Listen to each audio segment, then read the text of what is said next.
నమస్కారం వార్తలకు స్వాగతం ముందుగా ముఖ్యాంశాలు మిర్చి రైతులను కేంద్ర ప్రభుత్వం ఆదుకోవాలని కోరిన CM Chandrababu Naidu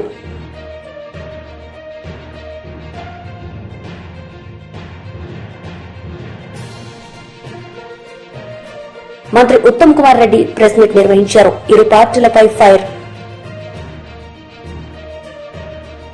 CM Chandrababu Naidu press meet నిర్వహించారు. ఈ సందర్భంగా మిర్చి రైతులకు కేంద్ర ప్రభుత్వం అండగా ఉండాలని ఆయన కోరారు. ఎట్టి పరిస్థితుల్లో రైతులను ఆదుకునే బాధ్యత మన మీద ఉంది. రైతులను ఆదుకోవాల్సిన అవసరం ఉంది. ఏదైతే ఏ విధంగా ఆదుకోవాలనో వారికి అంతా కూడా సజెషన్స్ ఇచ్చాం. మామూలుగా అయితే ఎంఐఎస్ కింద మార్కెట్ ఇంటర్వెన్షన్ స్కీమ్ కింద 25% ఇంటర్వ్యూన్ అవుతారు. అది కూడా రేట్ ఎస్టాబ్లిష్ చేయడంలో ఐసీఏఆర్ ఏదైతే ఉందో ఆ వ్యవస్థ ఎస్టాబ్లిష్ చేశారు. వాళ్ళు కూడా ప్రాక్టికల్ రేట్ కాకుండా ఆంధ్రప్రదేశ్లో ఉండే కాస్ట్ ఆఫ్ కల్టివేషన్ తీసుకోకుండా వాళ్ళు ఒక రేట్ ఇచ్చే పరిస్థితికి వచ్చారు. అవన్నీ సరిచేయాలని చెప్పాను. రేపు ఒక మీటింగ్ పెట్టుకొని మళ్ళీ మాకు ఒక ఇన్ఫర్మేషన్ ఇస్తా ఉంటున్నారు. రైతులను ఆదుకోవాలి. 25% సీలింగ్ తీసేసి అవసరమైతే వాళ్ళ యొక్క వ్యవస్థలో గ్రూప్ ఆఫ్ మినిస్టర్స్ ఉన్నారు, కమిటీ ఆఫ్ మినిస్టర్స్ ఉన్నారు. వాళ్ళు కూర్చొని నిర్ణయం చేసి రైతులకు మేలు చేయాల్సిన అవసరం ఉంది. రెండోది ఏదైతే 50% అంటే వాళ్ళు 50% ఇస్తే రాష్ట్రం 50% ఇవ్వాలనేది కూడా ఉంది. దాన్ని కూడా ఏం చేయాలని కూడా ఆలోచించమన్నాను. ఏదేమైనా రాష్ట్రంలో ఉండే రైతులకు న్యాయం చేయాల్సిన బాధ్యత ఉంది. అందులో కూడా ఇప్పటికే కొంత మార్కెట్కి వచ్చింది, కొంతమంది నష్టపోయారు, ఇంకా కొంత మార్కెట్లోకి వస్తూ ఉంది. దీనిపైన ఎక్స్పోర్ట్స్ ఎందుకు తగ్గాయి, ఎక్స్పోర్ట్స్ని ఏ విధంగా స్టెబిలైజ్ చేయగలుగుతాం. రేపు ఇక్కడుండే కామర్స్ డిపార్ట్మెంట్ని అదే మరి అగ్రికల్చర్ డిపార్ట్మెంట్ మినిస్ట్రీస్ అన్ని కూర్చొని మాట్లాడి ఈ యొక్క ఎక్స్పోర్ట్స్ను కూడా ఎట్లా ప్రమోట్ చేయాలని కూడా వర్కౌట్ చేస్తామని చెప్పి హామీ ఇచ్చారు. అల్టిమేట్గా ఒక హోలిస్టిక్ అప్రోచ్ 25% నుంచి ఇంకా పెంచడం, ఇంకో పక్కన ఏదైతే రేట్ ఉందో కల్టివేషన్ కాస్ట్ ఆఫ్ కల్టివేషన్ ఉందో దాన్ని రియలిస్టిక్గా తీసుకొని చేయడం. మూడోది ఎక్స్పోర్ట్స్ను కూడా ప్రమోట్ చేయడం. వీలైతే రాష్ట్ర ప్రభుత్వానికి ఇబ్బందులు ఉన్నాయి, తప్పదనుకున్నప్పుడు ఏం చేయాలో మేము కూడా వర్కౌట్ చేస్తాం. కానీ రైతులను ఆదుకోవడం అతి ముఖ్యమైన ఉద్దేశం. అది చేయాల్సిన కోరాను. రేపే మినిస్టర్ గారు వస్తానే ఫస్ట్ మీటింగ్ పెట్టుకొని అన్ని విధాలు ఆదుకోవడానికి ముందుకు వస్తానని కూడా హామీ ఇచ్చారు. ఎల్లుండి నేను కూడా ట్రేడర్స్తో అదే మరిగా మార్కెట్ కమిటీ వ్యవస్థ అందరితో మాట్లాడి దీనికి కారణాలేంటి. మంత్రి ఉత్తమ్ కుమార్ రెడ్డి ప్రెస్ మీట్ నిర్వహించారు. ఈ సందర్భంగా ఆయన మాట్లాడారు. ఆ లోన్స్ కూడా ఇంట్రెస్ట్ తగ్గే విధంగా చర్యలు తీసుకున్నాము. వాళ్ళు 10%, 11% లోన్స్ తీసుకొచ్చి అదే లోన్స్కి మేము నెగోషియేట్ చేసి ఇప్పుడు 7% తీసుకొచ్చినాము కొంత భాగము. అది కాకుండా నేను ఇనిషియేటివ్ తీసుకొని ముఖ్యమంత్రి గారు, డిప్యూటీ సీఎం గారు నేను పదే రిక్వెస్ట్ చేసి కేంద్రం నుంచి తెలంగాణలో ఇరిగేషన్కి మీరు ఇన్ఫ్రాస్ట్రక్చర్ ఫండ్స్ ఇవ్వండి. ఇన్ఫ్రాస్ట్రక్చర్ ఫండ్స్ కేంద్ర ప్రభుత్వంలో జీరో ఇంట్రెస్ట్ మీద 50-year రీపేమెంట్ టెన్యూర్తో మీరు మాకు ఆర్థికంగా ఆదుకోండి అని మీరు రిక్వెస్ట్ చేస్తే మరి అది ఇప్పుడు అందులో కొంత ముందుకు పోయిన విషయం కూడా నేను మీకు మనవి చేస్తున్నా.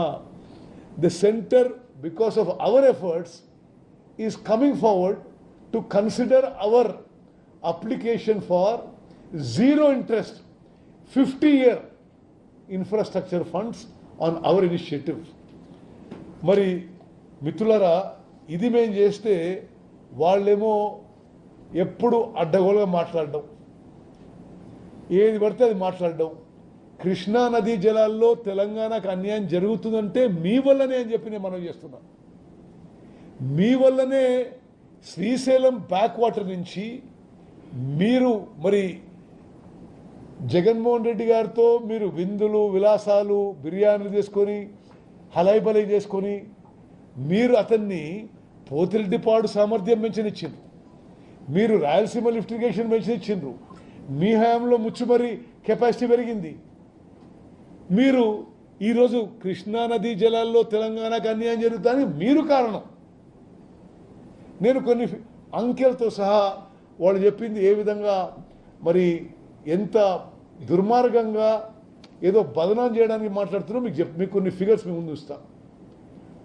అంతకుముందు ఉమ్మడి ఆంధ్రప్రదేశ్లో మలయాళ, మూచుమర్రి, పోతిరెడ్డిపాడు కలిపి అంతకుముందు కాంగ్రెస్ ప్రభుత్వంలో 10 ఏళ్లలో 727 టీఎంసీలు అవుట్ సైడ్ శ్రీశైలం రిజర్వాయర్ నుంచి అవుట్ సైడ్ ద బేసిన్ తీసుకపోతే ఈ గొప్ప టీఆర్ఎస్ ప్రభుత్వంలో నీళ్లు, నిధులు, నియామకాలను స్లోగన్ మీద అధికారంలో వచ్చిన వాళ్ళ టైంలో 1200 టీఎంసీలు తీసుకుపోయినరు. శ్రీశైలం రిజర్వాయర్ నుంచి అవుట్ సైడ్ ద బేసిన్ తీసుకుపోయినరు. ఇది మీరు చాలా జాగ్రత్త వినాలి. ఉమ్మడి ఆంధ్రప్రదేశ్ కంటే ప్రత్యేక తెలంగాణ రాష్ట్రంలో ఎక్కువ నీళ్లు శ్రీశైలం రిజర్వాయర్ నుంచి basin outside the basin తీసుకుపోయినరు. ఇది వీళ్ళ ఘనత.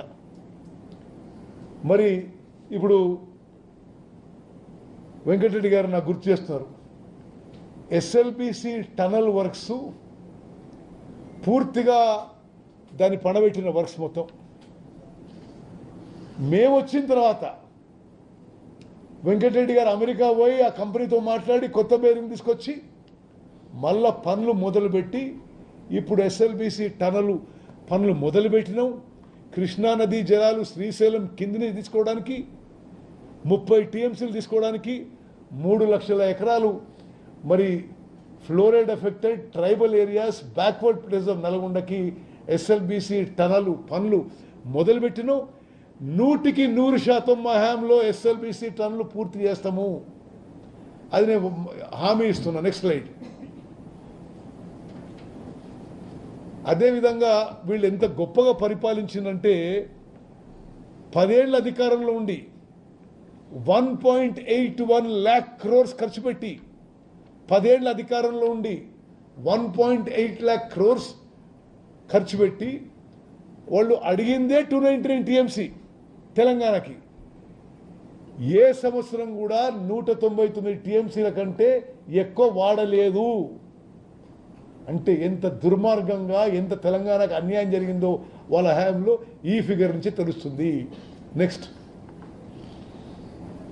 మరి ఆన్గోయింగ్ ప్రాజెక్ట్స్ వాళ్ళు పూర్తి చేసి ఉంటే ఎస్ఎల్బిసిలో 40 టీఎంసీలు, కల్వకుర్తిలో 40 టీఎంసీలు. కేంద్ర మంత్రి బండి సంజయ్ ప్రెస్ మీట్ నిర్వహించారు. ఈ సందర్భంగా ఇరు పార్టీలపై ఆయన మండిపడ్డారు.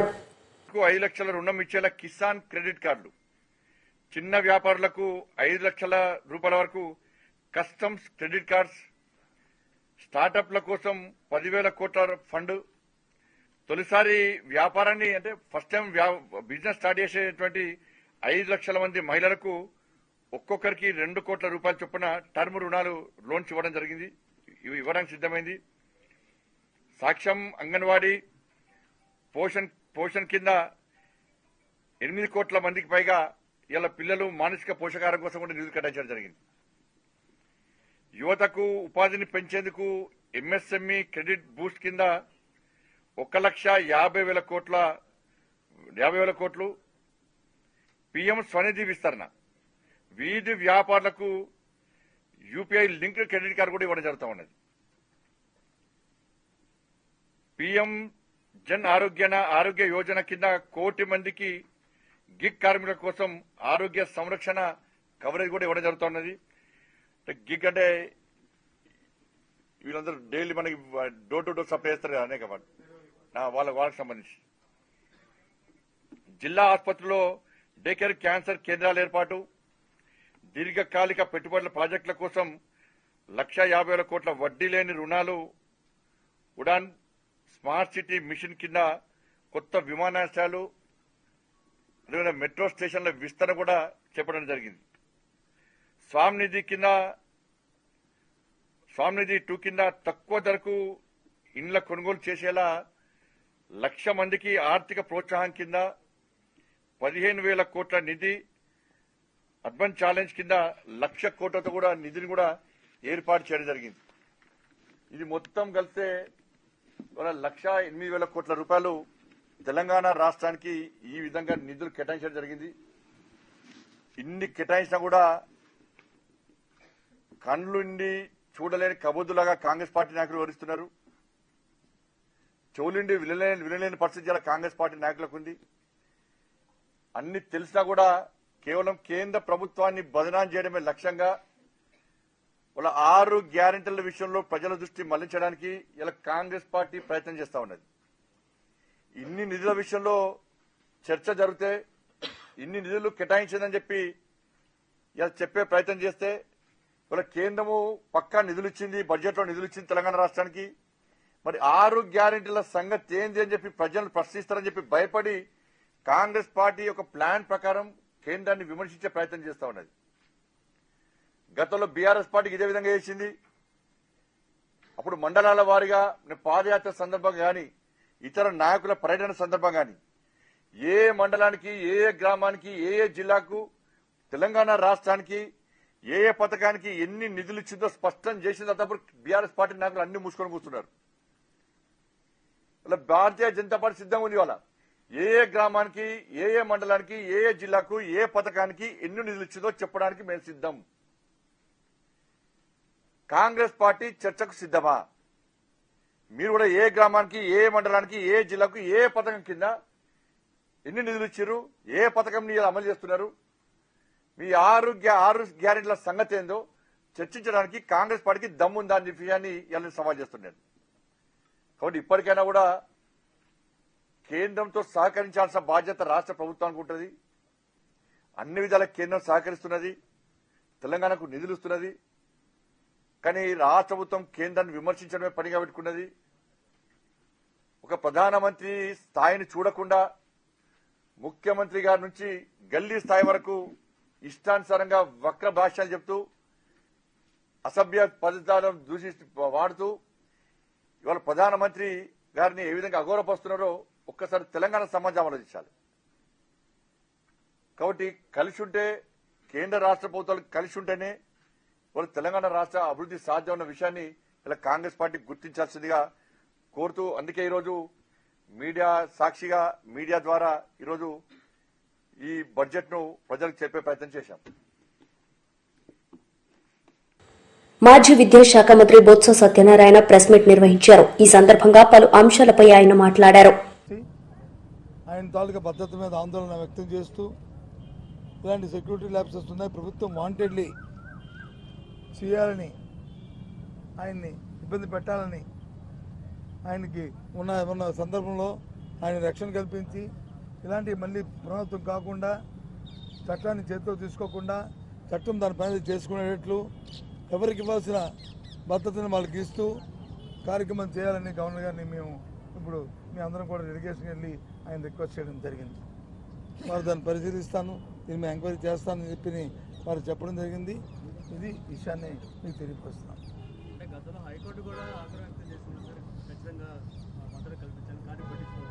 అదే ఇది ఎవరో వ్యక్తిగతంగా ఇచ్చింది కాదు. మాజీ ముఖ్యమంత్రిగా ఆయనకి అది వర్చువల్గా ఆటోమేటిక్గా అది వస్తుంది. చెప్పేస్తుంది మాజీ ముఖ్యమంత్రి గారికి ఆటోమేటిక్గా వస్తుంది. దాన్ని కూడా నిన్నటి రోజు విత్డ్రా చేయమంటే అసలు అర్థం అవ్వట్లేదు మాకు. ఎప్పుడు కూడా చూడలేదు ఈ వ్యవస్థలో. ఇంతకుముందు కూడా మేము మాజీ ముఖ్యమంత్రిగా, ఇప్పుడున్న ముఖ్యమంత్రి గారు మాజీ ముఖ్యమంత్రి కదా, ఆయనకున్న 5 సంవత్సరాలు ఎక్కడైనా ఇలాంటి సందర్భం ఎక్కడైనా వచ్చిందా? ఎప్పుడైనా చేశామా? ఎప్పుడైనా జరిగిందా? ఏంటిది? పూర్తిగా కూడా ప్రభుత్వం ఏకపక్షంగా ఈ కార్యక్రమం చేస్తూ వారిని ఇబ్బంది పెట్టాలని, మరి భగవంతుడి గారి వెనకాతున్న లోపాగారిగా వాళ్ళ తాలూకా దురుద్దేశాలు ఏంటనేది చేస్తూ దాన్ని ముందుగా మేము ఫోర్కాస్ట్ చేసి రాబోయే కాలం లాంటి అవాంఛ ఏ విధమైన సంఘటనలు జరగకుండా పెడుతూ ఆయన భద్రత మీద మేము ఆందోళన వ్యక్తపరుస్తున్నాం. మరి ఎన్నికల కోడ్ ఉంది కాబట్టి మాకేం సంబంధం, ఈసీ నిర్ణయం తీసుకోవాలి, బందోబస్తు ఏదైనా సరే. ఎన్నికల కోడ్ బందోబస్తుకి బయట ఆయనకున్న భద్రత ఎన్నికల కోడ్తో సంబంధంలే. ఏదైతే Z+2 కేటగిరీ ఎప్పుడైతే ఉన్నదో ఆయన ఎక్కడికి వెళ్తే అక్కడికి ఆయనతో పాటు వారు వెళ్ళవలసిందే, అక్కడికి వెళ్తారు. అది నిబంధన. ఎన్నికల కోడ్ అంటే అదనంగా ఇచ్చేది ఏమైనా ఉంటే ఒక ఎన్నికల కోడ్ ఉంటే, ఎన్నికల కోడ్ మేము ముందు ఇన్ఫామ్ కూడా చేసాం, ఇగో ఇక్కడికి వెళ్తున్నామని. ఒకవేళ అటువంటి పరిస్థితి ఉన్నప్పుడు ముందుగా మాకు ఇన్ఫామ్ చేయాలి కదా. ఎన్నికల కోడ్ ఉందండి, మీరు అక్కడికి వెళ్ళొద్దండి, మీరు వెళ్ళడానికి వీల్లేదండి, రైతులకు వెళ్ళడానికి వీల్లేదండి, రైతులతో ఆవేదన అర్థం చేసుకోక్కర్లేదండి, ఈ కార్యక్రమం చెప్పొచ్చు కదా. మరి ఇదే ఎన్నికల కోడ్ ఒక 4 రోజులు 5 రోజుల కింద ఒక మ్యూజికల్ నైట్ జరిగింది, ఒక సంగీత విభారం జరిగింది, మరి దానికి లేదా? ఆ రకంగా ఏ రకంగా నేను దాంతో కంపేర్ చేయట్లే. ఇది వచ్చి ప్రజల కోసం, సామాన్యుల కోసం, రైతుల కోసం, రైతులతో ఆవేదన కోసం, వారు పడుతున్న ఇబ్బందుల్ని అర్థం చేసుకుని ఇవాళ మరి మాజీ ముఖ్యమంత్రి మా లీడరు మాజీ మంత్రి కాకాని గోవర్ధన్ మీడియా సమావేశం నిర్వహించారు. ఈ సందర్భంగా పలు అంశాలపై మాట్లాడారు. అది కూడా చేయగలరు చంద్రబాబు నాయుడు గారు. నన్ను ఆర్గనైజ్ చేసుకుని వాళ్ళ దగ్గర పోయి మాట్లాడడం కాదు, మీరు నేరుగా మిర్చి యార్డుకు పండి, రైతులను ర్యాండమ్గా పోయి మాట్లాడండి. మీ సమస్యలు కానీ అడిగితే మీ పరిస్థితి ఎంత దారుణంగా ఉంటుందో ఒకసారి అర్థం చేసుకోండి. అధికారంలో లేనప్పుడు ఏ రోజు రైతుల పక్షాన్ని నిలబడి మీరు మాట్లాడలేదు, మాట్లాడేటువంటి అవకాశం కూడా వైఎస్ఆర్ కాంగ్రెస్ పార్టీ ప్రభుత్వంలో మీకు రానివ్వలేదు, మీకు కలగలేదు. ఆ విధంగా మా పరిపాలన సాగింది. ఈరోజు మీరు చేసేటువంటి తప్పులు ప్రశ్నిస్తే దానికి సంబంధించి జగన్మోహన్ రెడ్డి గారు పర్యటిస్తే జెడ్ కేటగిరీలో ఉండేటువంటి వ్యక్తి ఒక్క పోలీసును కూడా ఇవ్వరా? అదేమి అంటే ఎలక్షన్ కోడ్ ఉందని చెప్పంటే మీ ఉద్దేశం ఏంది?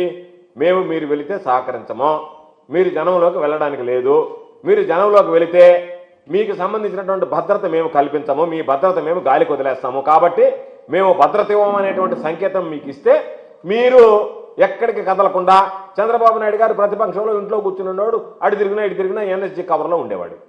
కాబట్టి ఎక్కడికి వెళ్ళాలన్నా వెళ్ళేవాడు కాదు. ఆ రోజు అనుచితంగా ప్రవర్తించకపోయినా, ఆయనకు పోలీసు రక్షణ కల్పించినా ఎక్కడికి పోవాలన్నా భయపడేటువంటి. ఎందుకంటే ప్రజలు నన్ను ఎక్కడ ప్రశ్నిస్తారో, నేను చేసినటువంటి పొరపాటును ఎక్కడ ప్రజలు ప్రశ్నిస్తే నేను ఎక్కడ బలహీన పడిపోతాననేటువంటి భయం ఉండేది చంద్రబాబు నాయుడు గారికి. అందుకని ఎక్కడికి వెళ్ళేవాడు కాదు. ఈరోజు Z+ కేటగిరీలో ఉన్నటువంటి వాడు ఏ రోజు కూడా దీని గురించి భయపడకుండా రైతుల సమస్యల నుంచి కానీ, రాష్ట్రానికి సంబంధించినటువంటి సమస్యల మీద కానీ మీ ఆలోచన విధానం ఎవరూ ప్రశ్నించకూడదన్నట్టు ఉన్నా సరే వాటన్నిటిని పక్కన పెట్టి నేను రైతుల పక్షాన నిలబడతాను, ప్రశ్నించి తీరుతాను అన్నట్టుగా నిన్న జగన్మోహన్ రెడ్డి గారు పర్యటన ఈరోజు కొనసాగడం జరిగింది. కాబట్టి ఆయన ప్రజల మనిషి. మీ ఎత్తుగడలు, మీ చీప్ ట్రిక్స్ వాటన్నింటినీ ఎక్కడ ఖాతరు చేసేటువంటి మనిషి కాదు. కాబట్టి మీలాంటి బెదిరింపులకి, ఎత్తుగడలకి, కుట్రలకి ఛేదించగలిగినటువంటి నేర్పు, ఓర్పు, శక్తి, యుక్తి, ధైర్యం అన్నీ ఉన్నటువంటి వ్యక్తి మా నాయకుడు జగన్మోహన్ రెడ్డి గారు. దీన్ని నేను చెప్పడం కాదు, దీన్ని ప్రత్యేకంగా చెప్పాల్సినటువంటి అవసరం కూడా లేదు. ఆయన స్పష్టంగా రాజకీయాల్లోకి వచ్చినప్పుడు చెప్పాడు, నా చివరి రక్తపు పట్టు వరకు నేను ప్రజలకు సంబంధించి, రైతులకు సంబంధించి అండగా నిలుస్తాను తప్ప ఎక్కడా కూడా పొరపాటు అనేటువంటిది చెయ్యను. కాబట్టి ఎక్కడా కూడా నేను వెనక్కి తగ్గనన్నాడు. ఈ విషయంలో కూడా ఆయన ఇంచ కూడా వెనక్కి తగ్గడు అనేటువంటి విషయాన్ని మీరు గుర్తుపెట్టుకుంటే మంచిది. ఈరోజు పాపం కొన్ని పత్రికలు చదివాను, వాటిల్లో మీడియాలో కొన్ని వార్తలు వచ్చాయి. వాటిని ఏ విధంగా వక్రీకరించి రాశారనేటువంటిది కూడా నేను స్పష్టంగా చూడడం జరిగింది. దానికి సంబంధించినటువంటి దాంట్లో ఒకటేమో మిర్చి యార్డులో జగన్ డ్రామా, అంటే రైతులకు సంబంధించి వాళ్ళకి గిట్టుబాటు ధర రాలేదు అనేటువంటి వాస్తవాలు మీ పత్రికలోనే ఈనాడులో వచ్చే, నేను చంద్రబాబు నాయుడు గారు చెప్పాడు అన్నీ వస్తుంటే ఒక పక్క, దానికి సంబంధించినటువంటి దాంట్లో ఓ మాట మాట్లాడారు. ఏమని? దీనికి సంబంధించి మిర్చి యార్డులో జగన్ డ్రామా అంటే. టీడీపీ లీడర్ ప్రెస్ మీట్ నిర్వహించారు. ఈ సందర్భంగా ఆయన మాట్లాడారు. ముఖ్యమంత్రి ఆ రోజు, అప్పటి ముఖ్యమంత్రి జగన్మోహన్ రెడ్డి ఆ రోజు క్వింటాల్ 7,000 రూపాయల చొప్పున మరి ఎంఎస్పి మినిమం సపోర్ట్ ప్రైస్గా ఆయన నిర్ధారించి దాన్ని అక్కడ బోర్డు కూడా పెట్టడం జరిగింది మిర్చి యార్డులో. మరి 20,000 రూపాయలు కేవలం ఒక్క ఏడాది మాత్రమే అమ్మకాలు కొనుగోలు జరిగాయి. ఈ విధంగా ఆయన అక్కడ మాట్లాడిన మొత్తం కూడా పచ్చి అబద్ధాలు. ముందు అసలు అక్కడ జరిగినటువంటి అవినీతి మీద సమాధానం చెప్పాల్సిన బాధ్యత జగన్మోహన్ రెడ్డి మీద ఉంది. ఎందుకంటే తనకు సంబంధించిన నాయకులు ఆ పార్టీకి సంబంధించిన నాయకులే దీంట్లో ప్రధానంగా ఈ అవినీతికి పాల్పడ్డారు.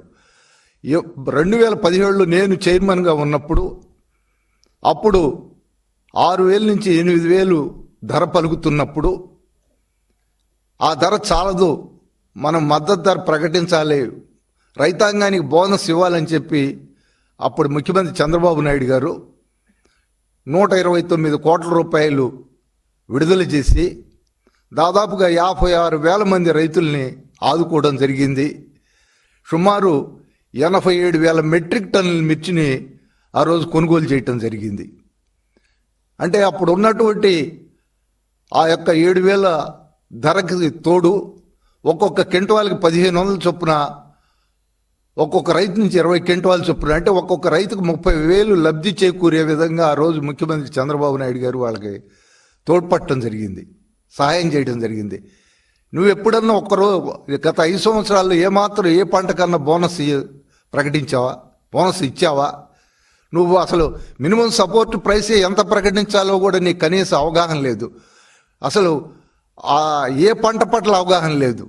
నిన్న వస్తే మిర్చి యార్డులో ఒక అరగంట సేపట్లోనే నువ్వు ఉక్కిరి బిక్కిరి అయ్యావు. ఇంకొక అరగంట కనుక ఆలస్యం అయితే నువ్వు రైతుల్ని పరామర్శించడం కాదు, నిన్ను జనమందరూ పరామర్శించాల్సిన పరిస్థితి వచ్చేది. ఆ విధంగా నీకు అసలు ఏ పంట ఎక్కడ పండుద్ది, ఏ పంట ఎట్లా పండుద్ది, ఏ పంటకి ఎంత ఖర్చు అవుద్ది, ఎంత పెట్టుబడి అవుద్ది అనేది కనీస జ్ఞానం లేదు, కనీస అవగాహన లేదు. అలాంటిది నువ్వు నిన్నేదో మిర్చి యార్డులోకి వచ్చి రైతుల్ని పరామర్శించిన పేరుతోటి రైతులపై దండయాత్ర చేసినట్టుంది, పరామర్శన చేసినట్లేదు. రైతులను అక్కడ వైసీపీ యొక్క గోండాలు, అక్కడికి వచ్చినటువంటి కిరాయి ముఠాలు, కిరాయి మొత్తం రౌడీలు మొత్తం కూడా చుట్టుపక్కల ఉన్నటువంటి సంఘ విద్రోహ శక్తులు అన్నీ కూడా అక్కడికి రావడం జరిగింది. రైతుల మీద దాడులు చేశారు, రైతులు మిర్చి టిక్కీలు ఎత్తుకెళ్లారు. గతంలో ఒక 15 ఏళ్ల క్రితం అక్కడ మిర్చి యార్డు తగలబడ్డప్పుడు కూడా ఇదే విధంగా మిర్చి టిక్కీలు అన్నింటినీ కూడా ఇప్పుడు పెద్ద నాయకులుగా చలామణి అవుతున్న వాళ్ళే దొంగిలించారనే ఒక ఇది కూడా ఉంది. మరి ఈ విధంగా మరి అక్కడ ఉన్నటువంటి రైతులకి ఏమాత్రం సహాయపడకపోగా అక్కడ ఉన్నటువంటి వ్యాపార లావాదేవీలను కానీ, అక్కడ రైతుల అమ్మకాలను కానీ, అక్కడికి వస్తున్నటువంటి సరుకుని కానీ వీళ్ళందరూ కూడా వచ్చి మొత్తం కూడా అక్కడ అంతా కూడా నానా హంగామా చేశారు తప్పితే అదేదో రాజకీయ లబ్ధి కోసం చంద్రబాబు నాయుడు గారి మీద, ప్రభుత్వం మీద బురద చల్లడానికి వచ్చినట్టు తప్పితే రైతులకు ఏమాత్రం మేలు చేయడానికి వచ్చినట్టు మాత్రం లేదు. నిజంగా రైతులకు నువ్వు మేలు చేయాలంటే నీకు శాసనసభ ఉంది, వేదిక. రేపు 24ని శాసనసభ సమావేశాలు మొదలవుతున్నాయి. అక్కడికి వెళ్ళి రైతాంగం పక్షాన రైతు సమస్యల మీద, ప్రజా సమస్యల మీద నీ వాణి వినిపించు. టీఆర్ఎస్ లీడర్ ప్రెస్ మీట్ నిర్వహించారు. ఈ సందర్భంగా ఆయన మాట్లాడారు. కేసు మీద ఇన్ఫ్లుయెన్స్ చేయాలనేటువంటి ప్రయత్నం చేస్తున్నట్టుగా కనబడుతూ ఉన్నది.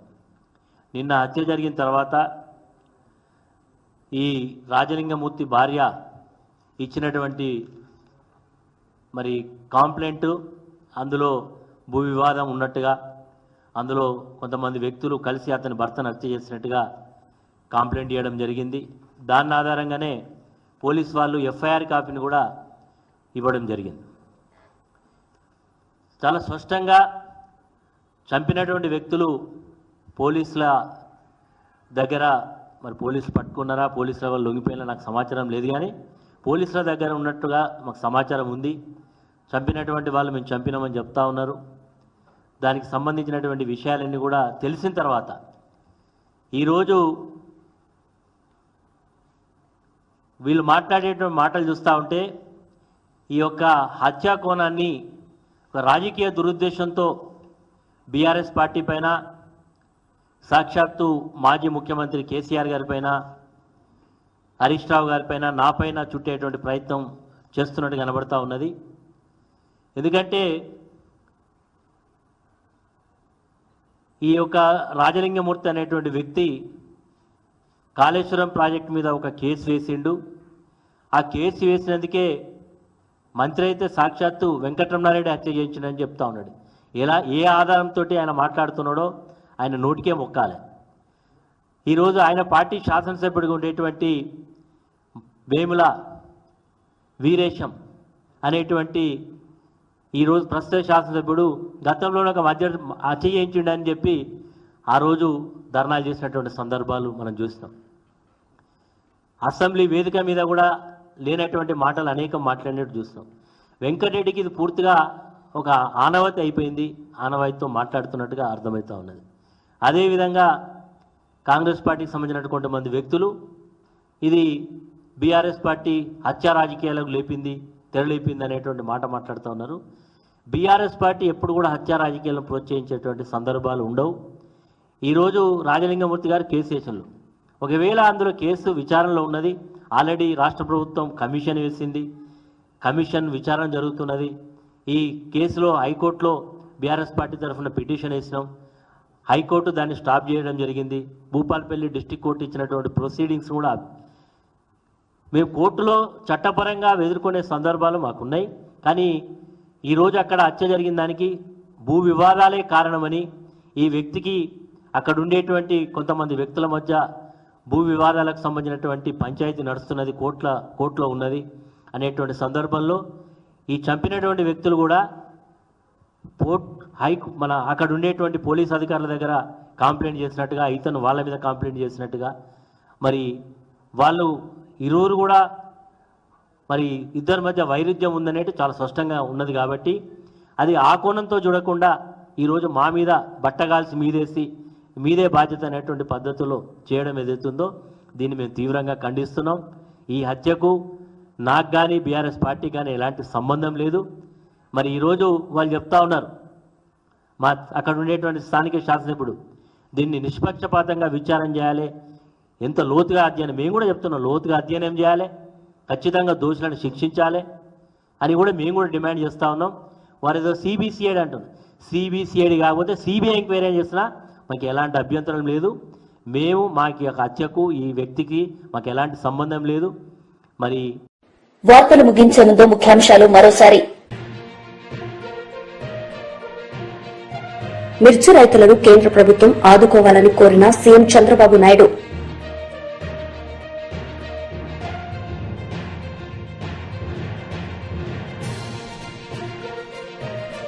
మంత్రి ఉత్తమ్ కుమార్ రెడ్డి ప్రెస్ మీట్ నిర్వహించారు. ఇరు పార్టీలపై ఫైర్. ఈ వార్తలు ఇంతటితో సమాప్తం. తిరిగి ప్రసారమయ్యే వార్తల్లో మళ్లీ కలుద్దాం. అంతవరకు సెలవు. నమస్తే.